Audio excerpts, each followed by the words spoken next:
Hello everyone. Today we are going to start the next topic of staffing chapter. In last video we have discussed the aspects, components or elements of staffing, in which we have studied that selection, recruitment and training is equals to staffing. Recruitment plus selection plus training is equals to staffing.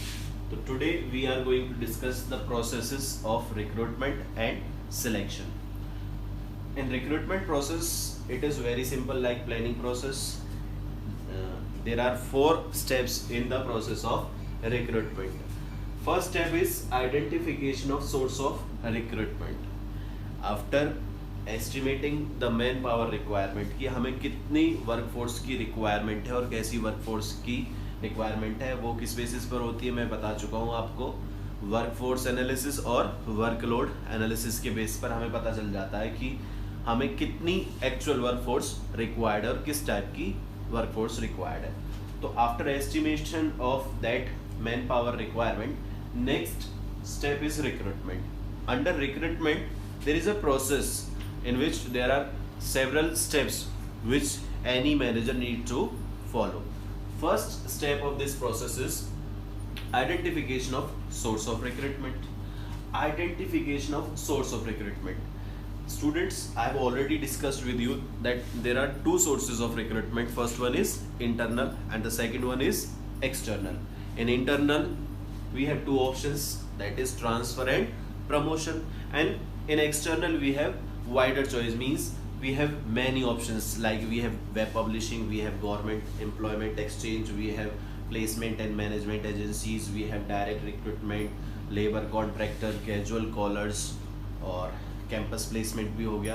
तो बहुत सारे इसमें हमारे पास options है. ठीक है, तो सबसे पहले स्टेप में हमें यही तो देखना है कि विच ऑप्शन टू फॉलो, कौन सा ऑप्शन हमें फॉलो करना है, कौन सा ऑप्शन हमें सिलेक्ट करना है कि भाई हम जो भी ये वैकेंसीज अराइज हुई हैं इनको हम एक्सटर्नल सोर्स के किस पॉइंट से हम जो है इनको फिल करेंगे. जैसे हम क्या वेब पब्लिशिंग करेंगे या एम्प्लॉयज़ रेफरेंसेस से हमको, या उनकी जो रिकमेंडेशन है उनके बेसिस पर फिल करेंगे, या प्लेसमेंट एजेंसी या मैनेजमेंट एक्सचेंज या फिर गवर्नमेंट एम्प्लॉयमेंट एक्सचेंज से कॉन्टैक्ट करेंगे. तो बहुत सारे ऑप्शंस हैं. तो हमें सबसे पहले स्टेप में वही ऑप्शन तो तलाशने, डिसाइड करने हैं कि आइडेंटिफाई करने कि कौन कौन से ऑप्शंस हमारे पास पॉसिबल हैं. फिर उनकी असेसमेंट करनी है, मींस उनका एवेल्युएशन करना, मूल्यांकन करना है. जैसे हम प्लानिंग में भी पढ़ते थे ना कि सबसे पहले हम आइडेंटिफिकेशन करते थे डिफरेंट ऑल्टरनेटिव्स जो हमारे पास अवेलेबल हैं, कि भाई हम कोई भी जो ऑब्जेक्टिव है उसको अचीव करने के कौन कौन से हमारे पास ऑल्टरनेटिव हैं. तो जैसे हम वहाँ पर ऑल्टरनेटिव आइडेंटिफाई करते थे, वैसे ही यहाँ सोर्सेज आइडेंटिफाई कर रहे हैं. फिर हम उन ऑल्टरनेटिव्स का क्या करते हैं, इवेल्युएशन, कि कौन सा ऑल्टरनेटिव सही है, किस में नेगेटिव कॉन्सिक्वेंसेज है, किस में पॉजिटिव कॉन्सिक्वेंसेज है. In the same way we also assess the validity of different sources of recruitment that we have identified. जो हमने स्टेप फर्स्ट में अलग अलग सोर्सेज आइडेंटिफाई किए थे, अब उनकी वैलिडिटी को हमें असेस करना है, इवेल्युएट करना है कि क्या वो हमारे लिए कितने सही हैं. ठीक है. नेक्स्ट है चूजिंग द बेस्ट सोर्स. इनमें से जो हमारे लिए सबसे परफेक्ट है, जिसमें सबसे ज़्यादा बेनिफिट्स हमें होंगे और लीस्ट नेगेटिव कॉन्सिक्वेंसेज होंगे, उसको हम क्या कर लेंगे, सिलेक्ट कर लेंगे उस सोर्स को. फॉर एग्जांपल एडवर्टीजमेंट से हमने सिलेक्ट कर लिया, क्योंकि एडवर्टीजमेंट का एक हमारा अपना अलग ही बेनिफिट होता है. लाइक एक तो उसकी वाइडर रीच है, यानी कि मास रीच है उसका. जो हमारे एप्लीकेंट्स वाइडली स्कैटर्ड हैं, उन दूर दूर तक जो एप्लीकेंट्स हैं उन तक हमारी एडवर्टीजमेंट जो पहुंच जाती है. हमारी जो वैकेंसीज हैं जिनको हमने एडवर्टाइज किया है उन तक पहुंच जाता है. तो हमारे पास क्या होता है, पूल ऑफ रिस्पॉन्स क्रिएट होता है. ठीक है, बहुत सारे लोग हमारे पास आ जाते हैं और फिर हमें उसमें पॉसिबिलिटीज़ भी बढ़ जाती है कि एक इफेक्टिव और एक कॉम्पिटेंट स्टाफ जो हमारे पास आए. ठीक है, तो जो भी बेस्ट सोर्स होगा वो हमने कर लिया, जैसे मैंने एडवर्टीजमेंट का कहा. अब नेक्स्ट स्टेप क्या है, inviting application from the selected source. मैंने अगर एडवर्टीजमेंट सिलेक्ट कर लिया तो एडवर्टीजमेंट के थ्रू ही अब एप्लीकेशन इनवाइट करूंगा, बाकी के सोर्सेज से नहीं. तो यही था रिक्रूटमेंट प्रोसेस. सिंपल है, एक बार पढ़ोगे तो और क्लियर हो जाएगा. नाउ नेक्स्ट और very important process is selection process. Selection process क्या होता है, ये बहुत इंपॉर्टेंट है. So many times there is a question on this topic in the form of case study, or it can be direct question as well. Selection process में 8 steps हैं, like staffing process में भी 8 steps थे. In the same way selection process here also there are 8 steps. First step is preliminary screening.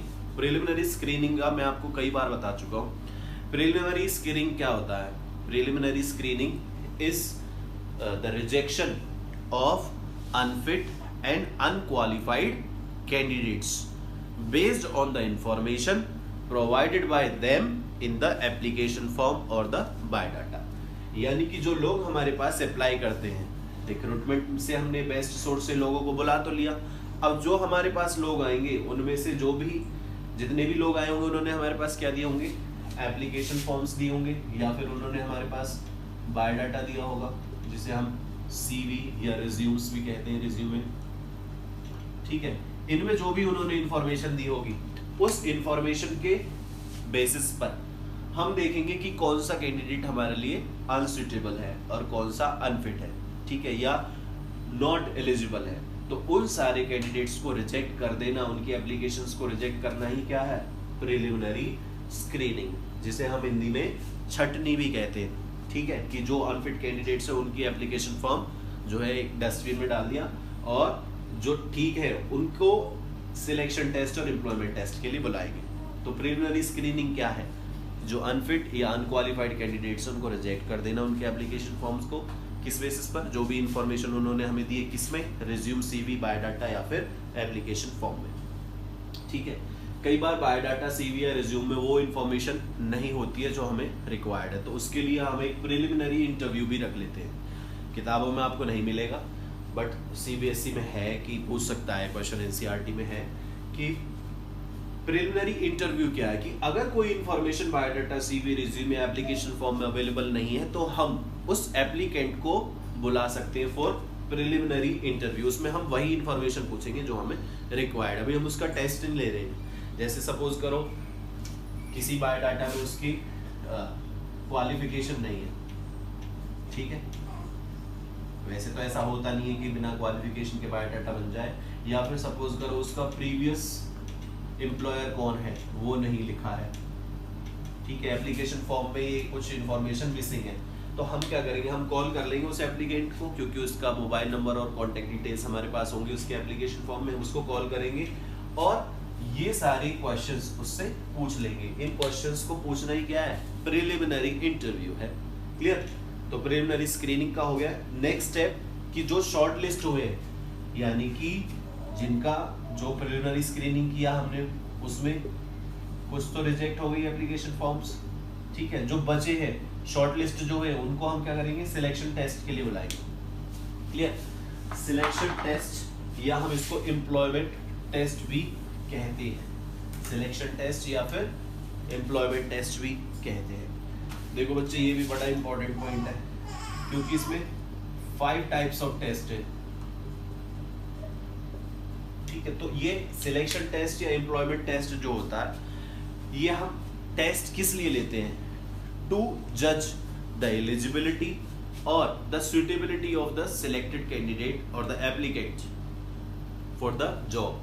ठीक है, यानी कि जो एप्लीकेंट हमारे पास आए, how suitable, how perfect match of the job they are, वो हम कैसे पता लगाते हैं? सिलेक्शन टेस्ट और एम्प्लॉयमेंट टेस्ट के थ्रू. There are 5 test. सबसे पहले तो इंटेलिजेंट टेस्ट. इंटेलिजेंस टेस्ट जो होता है उसमें हम क्या देखते हैं? IQ लेवल देखते हैं. IQ level. क्लियर? IQ मतलब इंटेलिजेंट क्वेश्चन. ठीक है, IQ लेवल हम उसका चेक करते हैं. क्लियर? कि उसको कितनी नॉलेज है. और दूसरा हम उसका क्या देखते हैं? Extent of potential of learning. ठीक है, हम उसके लर्निंग का क्या पोटेंशियल है वो भी हम उससे जज कर लेते हैं. तो ओवरऑल उसकी इंटेलिजेंस का हम पता लगा लेते हैं. कौन से टेस्ट से? इंटेलिजेंस टेस्ट से. ये आपको पता होना चाहिए. इंटेलिजेंस टेस्ट में क्या देखते हैं? IQ लेवल देखते हैं और पोटेंशियल ऑफ लर्निंग स्किल्स देखते हैं, या पोटेंशियल ऑफ लर्निंग देखते हैं सिंपली. IQ लेवल और दूसरा पोटेंशियल ऑफ लर्निंग. ठीक है, ये टेस्ट फर्स्ट हो गया. सेकंड टेस्ट आपका हो जाएगा ट्रेड टेस्ट। ट्रेड टेस्ट क्या होगा? ट्रेड टेस्ट और पहले मैं दोनों लिख देता हूं, aptitude test.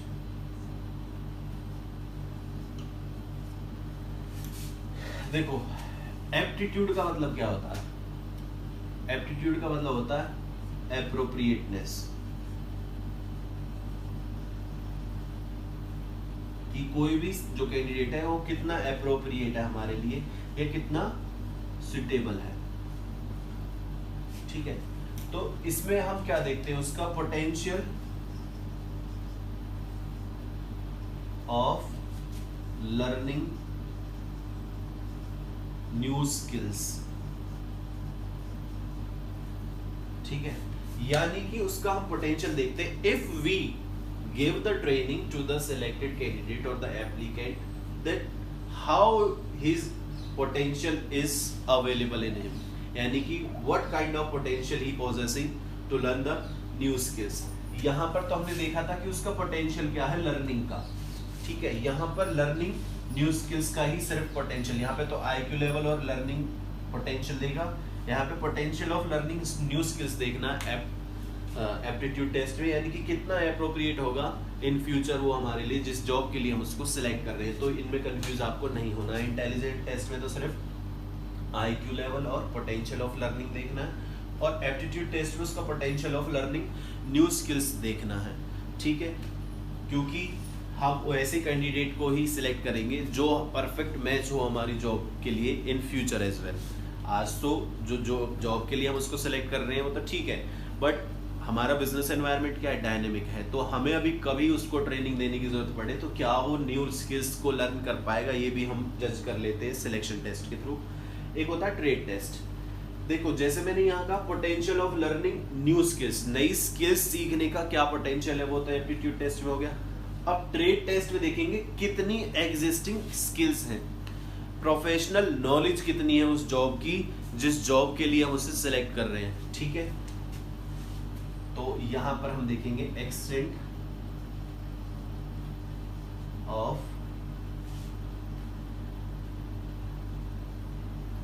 Existing professional knowledge about the job. मैं शॉर्ट में लिख रहा हूं professional knowledge about the job, यानी कि जिस जॉब के लिए वो अप्लाई कर रहा है उस जॉब की कितनी उसमें नॉलेज है, प्रोफेशनल कितना है उस जॉब में। इसके लिए इस ट्रेड टेस्ट के लिए ना मैं एक एग्जांपल आपको देता हूँ कि सपोज करो अगर हमें किसी टाइपिस्ट को सिलेक्ट करना है तो उसका टाइपिंग टेस्ट कर लेंगे, टाइपिंग टेस्ट फॉर टाइपिस्ट। कोई टाइपिस्ट है तो उससे टाइपिंग करा के देख लेंगे ना कि इसकी स्पीड पता चल जाएगी, वो ट्रेड टेस्ट हो जाएगा कि कितनी नॉलेज है उसे टाइपिंग की। फॉर एग्जांपल अगर हमें कंप्यूटर ऑपरेटर को कोई जॉब देखनी, कंप्यूटर ऑपरेटर के लिए हम क्या देख लेंगे उससे, सॉफ्टवेयर या फिर हार्डवेयर के बारे में पूछ लेंगे। ठीक है, नॉलेज फॉर कंप्यूटर ऑपरेटर। इसका एक और बेस्ट एग्जांपल ट्रेड टेस्ट का ये हो सकता है कि आपके स्कूल में जब कोई नया टीचर आता है तो आप उसका डेमो क्लास लेते हो ना, तो डेमो क्लास यही तो होता है कि उसे जिस सब्जेक्ट के लिए वो आ रहा है उस सब्जेक्ट की उसे कितनी नॉलेज है, क्या उसका स्टाइल है टीचिंग का, ये सब किस में आता है? ट्रेड टेस्ट में आता है। वैसे ही होता है इंटेलिजेंस टेस्ट, सॉरी इंटेलिजेंस हो गया, interest test.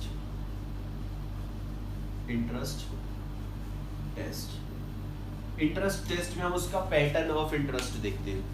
Pattern of interest मतलब क्या उसका इंटरेस्ट है टुवर्ड्स द डिफरेंट जॉब, क्योंकि कई सारे जॉब्स के लिए हम उसको सिलेक्ट करेंगे ना। ठीक है, मतलब हमारे पास कई सारी जॉब्स अवेलेबल होंगी कई तरीके की, तो कौन सी जॉब में उसका बढ़िया इंटरेस्ट है वो हम पता लगा लेते हैं किसके थ्रू? इंटरेस्ट टेस्ट के थ्रू। तो इंटरेस्ट टेस्ट में यही आपको देखना है कि it is used to know the pattern of interest और इन्वॉल्वमेंट ऑफ पर्सन। ठीक है, नेक्स्ट और लास्ट जो टेस्ट है वो है personality test. Personality test personality test में हम क्या देखते हैं, उसकी ओवरऑल पर्सनैलिटी देखते हैं। ओवरऑल पर्सनैलिटी मतलब उसकी क्या हॉबीज हैं, ठीक है, क्या उसकी वैल्यूज हैं, सोशल वैल्यूज, ठीक है, या उसके एक तरीके से हम कह सकते हैं कि मॉरल वैल्यूज तो हो गई, हॉबीज हो गई, और इसमें एक चीज हो जाती है पर्सनैलिटी टेस्ट में ओवरऑल पर्सनैलिटी, और उसकी थिंकिंग कैसी है, ठीक है, मेंटेलिटी जिसे हम कहते हैं, एग्जैक्टली।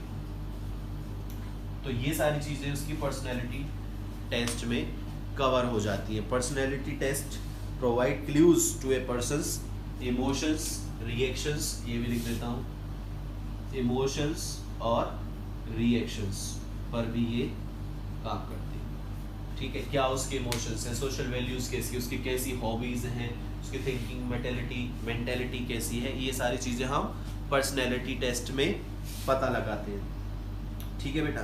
तो ओवरऑल पर्सनैलिटी हमें कैसे पता चलती है किसी की, पर्सनैलिटी टेस्ट से। For example, person who hates meeting people can not become a good salesman. अगर कोई पसंद नहीं करता किसी से मीट करना, किसी से मिलना, तो वो गुड सेल्समैन नहीं हो सकता, because without meeting a person how can you sell a product. In the same way, if a teacher is very short tempered, बहुत जल्दी गुस्सा करते हैं, तो he can not be a good teacher. तो उससे हम पर्सनैलिटी टेस्ट का जो है एक पार्ट है उससे पता लगा लेते हैं। तो ये होते हैं हमारे सिलेक्शन टेस्ट और एम्प्लॉयमेंट टेस्ट में, ठीक है। तो 5 टेस्ट हमने डिस्कस किए सिलेक्शन टेस्ट में, बहुत इंपॉर्टेंट है, याद रखना। नेक्स्ट, एम्प्लॉयमेंट इंटरव्यू, यानी कि जो लोग ये सिलेक्शन टेस्ट क्लियर करते हैं उनको एम्प्लॉयमेंट इंटरव्यू के लिए कॉल किया जाता है। Employment interview is a in depth conversation between the employer and the prospective employee or the applicant। जो employment interview होता है उसमें employee जो होता है may ask certain questions or seeks the information from the applicant and applicant need to provide all the answers or the informations to the employer। आजकल एक नया ट्रेंड भी चल गया है कि applicant क्वेश्चन पूछता है किससे, employer से। तो ये भी एम्प्लॉयमेंट इंटरव्यू में, यानी कि in depth conversation between the employee और the applicant, employer and the employee is known as employment interview. ये तो रिटर्न भी हो सकता है लेकिन ये रिटर्न नहीं होता है, ठीक है। एम्प्लॉयमेंट टेस्ट जो है वो रिटर्न और ओरल दोनों हो सकता है, लेकिन ये ओरल ही होता है, ओरल कन्वर्सेशन होता है। रेफरेंस एंड बैकग्राउंड चेक, जो लोग इंटरव्यू भी क्लियर कर लेते हैं उनका रेफरेंस और बैकग्राउंड चेक करते हैं हम। रेफरेंस और बैकग्राउंड चेक में हम क्या करते हैं, उनके जो नाइबर्स होते हैं, नेबर्स जो होते हैं ना, उनके पड़ोसी या प्रीवियस एम्प्लॉयर हो गया, या उनके कॉलेज के प्रोफेसर या स्कूल के टीचर्स या उनके फ्रेंड्स या जो एम्प्लॉयज़ इनके थ्रू वो सिलेक्ट होकर आए, इन सब से हम उनके बारे में जानकारी ले सकते हैं कि किस तरीके का पर्सन है, ठीक है ना, कोई दिक्कत तो नहीं है, ठीक है। तो ये सब चेक करना, ये सारी जानकारी लेना बैकग्राउंड और रेफरेंस चेक होता है। इस सारे टेस्ट और सारे हर्डल्स को जो पास कर आगे पहुंचता है उनको हम सिलेक्शन लिस्ट में शॉर्ट लिस्ट कर लेते हैं, ठीक है। अभी सिलेक्ट नहीं कर रहे हैं उसको, हम उसको क्या कर रहे हैं, सिर्फ शॉर्ट लिस्ट कर रहे हैं, और फिर उस शॉर्ट लिस्टेड में से जो सबसे बेस्ट होते हैं उनको हम क्या कर लेते हैं, सिलेक्ट कर लेते हैं। यहाँ पर मेन सिलेक्शन डिसीजन होता है। जो लोग सिलेक्ट हो जाते हैं उनका मेडिकल एग्जामिनेशन होता है, ठीक है। मेडिकल एग्जामिनेशन में उसकी फिजिकल फिटनेस देखते हैं और ये भी जज करते हैं, ये भी चेक करते हैं कि वेदर और not the selected applicant is suffering from any chronic और सीरियस डिजीज़, कोई ऐसी डिजीज़ तो नहीं है, या वो फिजिकली फिट है जिस जॉब के लिए हम उसको सिलेक्ट कर रहे हैं। तो ये जो मेडिकल एग्जामिनेशन है, कई बार तो बहुत सारी कंपनीज हैं जो अपने खुद के डॉक्टर्स अपॉइंट करती हैं मेडिकल एग्जामिनेशन के लिए। कई कंपनीज ऐसी है जो एक्सेप्ट कर लेती है किसी सर्टिफाइड फिजिशियन की रिपोर्ट को, यानी कि मैं किसी बाहर के डॉक्टर से अपनी जाँच करवा लूँ, चेकअप करवा लूँ और उनकी रिपोर्ट को ही मैं अपनी कंपनी में जाकर सबमिट कर लूँ, वो एक्सेप्ट कर लेंगे। कई बार कंपनी अपने खुद के डॉक्टर अपॉइंट कर देती है इस काम को करने के लिए। जो मेडिकली भी फिट और फाइन होते हैं उनको जॉब ऑफर कर दिया जाता है। जॉब ऑफर क्या होता है, एक ऑफर लेटर होता है या फिर लेटर ऑफ अपॉइंटमेंट होता है, जो किसको दिया जाता है, सिलेक्टेड एप्लीकेंट को। उस अपॉइंटमेंट लेटर पे डेट ऑफ ज्वाइनिंग होती है, ठीक है। डेट ऑफ ज्वाइनिंग के साथ साथ terms and conditions of the job भी रहती है। कुछ इस तरीके की इंफॉर्मेशन ऑफर लेटर पे होती है। जब हम किसी को ऑफर लेटर या अपॉइंटमेंट लेटर देते हैं तो उसको एक रीजनेबल टाइम हमें देना चाहिए टू ज्वाइन द जॉब। यानी कि ऐसा नहीं है कि आज ऑफर लेटर दे दिया और अभी से जॉब पे लगो, वरना नहीं। ऐसा नहीं है, एक रीजनेबल टाइम देना होगा, क्योंकि वो हो सकता है कहीं प्रीवियस जॉब में भी हो तो वहाँ पर भी उसको नोटिस सर्व करना होगा। तो reasonable time must be given to the applicant to join the firm. इसके बाद ऑफर लेटर के बाद लास्ट स्टेप जो होता है वो कॉन्ट्रैक्ट ऑफ एम्प्लॉयमेंट होता है। कॉन्ट्रैक्ट ऑफ एम्प्लॉयमेंट में क्या है, certain documentations are need to be followed between the employer and the employee. Employer और एम्प्लॉय के बीच में कुछ डॉक्यूमेंटेशंस होती है। इसमें सबसे जो इम्पोर्टेंट डॉक्यूमेंट है वो आपका आता है अटेस्टेशन फॉर्म। अटेस्टेशन फॉर्म, ये अटेस्टेशन फॉर्म जो होता है, इस फॉर्म में बहुत सारी इंफॉर्मेशंस एप्लीकेंट खुद बताता है, ठीक है, उन सारी इंफॉर्मेशंस को खुद बताता है, बहुत सारी डिटेल्ड इंफॉर्मेशन होती है उस खुद के बारे में, और वो इंफॉर्मेशन कौन ऑथेंटिकेट करता है, एप्लीकेंट खुद ऑथेंटिकेट करता है, उनको अटेस्ट करता है, सेल्फ अटेस्ट जिसे बोलते हैं, यानी कि सारी इंफॉर्मेशन मैंने अपने बारे में दी और नीचे लिख दिया I hereby declare that all the informations provided in this form are true and correct, ठीक है, और फिर मुझे साइन करने होंगे, तो वो अटेस्टेशन फॉर्म होता है। क्लियर? इस अटेस्टेशन फॉर्म के साथ साथ कुछ जॉब कॉन्ट्रैक्ट भी या एग्रीमेंट होता है किस किस के बीच में, एम्प्लॉयर और एम्प्लॉय के बीच में। उस एम्प्लॉयमेंट कॉन्ट्रैक्ट में बहुत सारी इंफॉर्मेशन रहती है, बहुत सारे रूल्स भी रहते हैं regarding the salary, regarding the leave, regarding the termination of the job, ठीक है, प्रमोशन कैसे होगा, ट्रांसफर कैसे होगा, what will be your salary और द रेम्युनरेशन, ठीक है। तो ये सारी इंफॉर्मेशंस जो होती हैं वो टर्म्स एंड कंडीशंस जो जॉब की होती हैं वो किस में होती है, कॉन्ट्रैक्ट ऑफ एम्प्लॉयमेंट में होती हैं। तो with this your selection process completes. ये बहुत इंपॉर्टेंट प्रोसेस है बेटा। रिक्रूटमेंट प्रोसेस तो इतना इम्पोर्टेंट नहीं है क्योंकि ये नॉर्मल है, इसको आप खुद वैसे भी बिना पॉइंट्स के भी डिफाइन कर सकते हो, बट सिलेक्शन प्रोसेस को आपको पॉइंट वाइज लर्न करना होगा, क्योंकि कई बार केस स्टडी में सिर्फ 1 या 2 पॉइंट्स आ रहे होते हैं, वही आपसे पूछे होते हैं, तो आप आंसर तभी कर पाओगे जब आप इसको डिटेल में पढ़ोगे। क्लियर? तो आज आपको यही वीडियो देखनी है। और एक और इम्पॉर्टेंट बात बेटा, कई बच्चों का कहना है कि ऑनलाइन क्लास नहीं लग रही। बेटा ये जो वीडियो लेक्चर है ये ऑनलाइन क्लास ही है, उसी का एक सब्स्टिट्यूट है। ऑनलाइन क्लास इसलिए ली जाती क्योंकि ऑनलाइन क्लास में नेटवर्क प्रॉब्लम होता है, कई बच्चे टाइम पर ज्वाइन नहीं कर पाते, कई लेट ज्वाइन करते हैं, बहुत सारे इश्यूज होते हैं, उसमें अटेंडेंस भी कम है। तो यहाँ कम से कम वीडियोस को आप जब आप फ्री हो या जब कनेक्टिविटी हो तब देख सकते हो ना, लेकिन इसका मतलब ये नहीं कि ऑनलाइन क्लास लेनी नहीं है। ऑनलाइन क्लास जरूर लेनी है जब कभी भी होगी, क्योंकि उसमें डाउट्स ले जाते हैं और उसकी अटेंडेंस कंपलसरी है। बाय CBSE नोटिफिकेशन आपके पास आ चुका है कि 75% attendance must be there in the online classes, otherwise your admit card will not be issued by the school or the board. Clear? Thank you students.